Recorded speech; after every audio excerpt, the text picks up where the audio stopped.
Assalamualaikum warahmatullahi wabarakatuh. Saya Kurniasi Nurdiana, mahasiswi STS Al-Jalani semester 5 dengan NIM 22301013. Dibuatnya video ini untuk memenuhi tugas UAS mata kuliah Manajemen Koperasi Simpan Pinjam Pembiayaan Syariah dan Retail. Nah, di dalam video ini ada 8 hal yang ingin dibahas mengenai KSPPS BMT. Yang pertama yaitu pengertian Koperasi Simpan Pinjam Pembiayaan Syariah Baitul Mal Waktamil atau yang disebut dengan KSPPS BMT. KSPPS BMT adalah kumpulan orang atau badan hukum yang bekerja sama yang memberikan kebebasan masuk dan keluar sebagai anggota untuk meningkatkan kesejahteraan anggota dan masyarakat umum. KSPPS ini termasuk lembaga keuangan dan bank yang beroperasi dengan sistem syariah yang bertugas memberikan pelayanan masyarakat berupa pinjaman dan tempat penyimpanan uang bagi masyarakat. Yang kedua yaitu tujuan dari KSPPS BMT adalah untuk mensejahterakan anggota pada khususnya dan masyarakat pada umumnya serta ikut membangun tatanan perekonomian nasional dalam rangka mewujudkan masyarakat yang maju, makmur dan adil berdasarkan Pancasila dan Undang-Undang Dasar 1945. Yang ketiga yaitu dasar hukum KSPPS BMT. Landasan hukum Koperasi Simpan Pinjam Pembiayaan Syariah Baitul Mal Waktamil adalah Undang-Undang Perkoperasian Nomor 25 Tahun 1992. Yang keempat yaitu ada struktural organisasi KSPPS BMT, yang mana ada rapat anggota sebagai pimpinan tertinggi, kemudian ada pengawas, ada pengurus, dan ada DPS yang tingkatannya sejajar. Nah, pengawas di sini tugasnya yaitu mengawasi manajemen secara umum. Kemudian ada pengurus, yang mana pengurus ini terdiri dari ketua, sekretaris, dan bendahara. Kemudian ada DPS yaitu Dewan Pengawas Syariah yang tugasnya yaitu mengawasi prinsip-prinsip syariah dan akad-akad yang ada di KSPPS BMT. Kemudian di bawah pengurus itu ada pengelola, yang mana pengelola itu terdiri dari manajer, ada teller, ada customer service, dan juga ada security. Kemudian di bawah pengelola ini ada juga anggota. Yang kelima yaitu produk di KSPPS BMT. Nah, produk di KSPPS BMT ini ada 3. Yang pertama yaitu simpanan pokok, yang kedua ada simpanan wajib, yang ketiga yaitu ada sukarela. Nah, yang pertama simpanan pokok. Simpanan pokok ini merupakan modal awal dan tidak boleh diambil selama orang tersebut masih menjadi anggota di koperasi.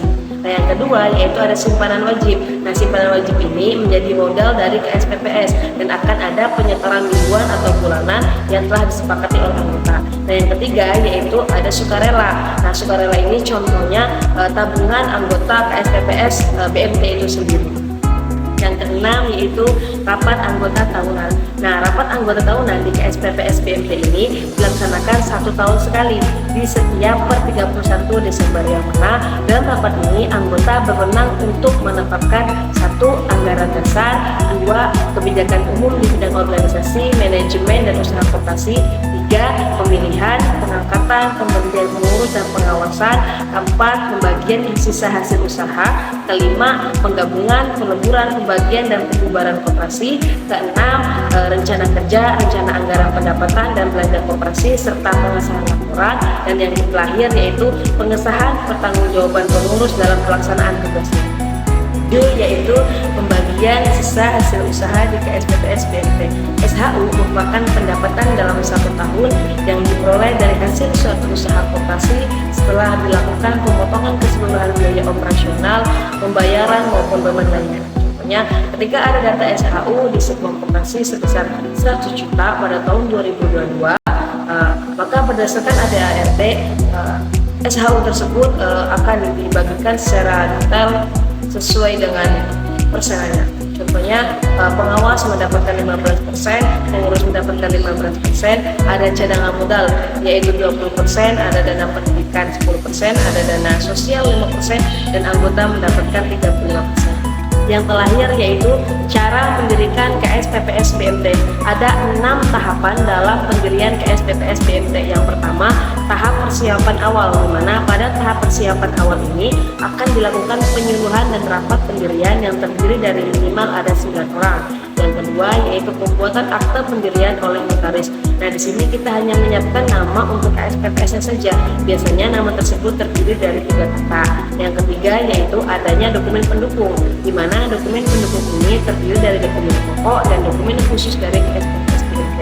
Yang keempat, pengesahan badan hukum. Nah, di sini itu harus mengajukan permohonan pengesahan dulu akte pendiriannya ke Kementerian Koperasi melalui notaris. Nah, dari ini akan ada muncul SK, yaitu surat keputusan badan hukum koperasi.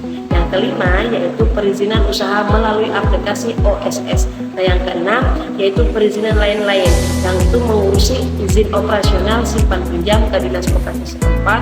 Kemudian ada menyiapkan administrasi pembukuan kantor, papan nama dan NPWP. Mungkin cukup sekian materi yang dapat saya sampaikan, kurang lebihnya mohon maaf. Assalamualaikum warahmatullahi wabarakatuh.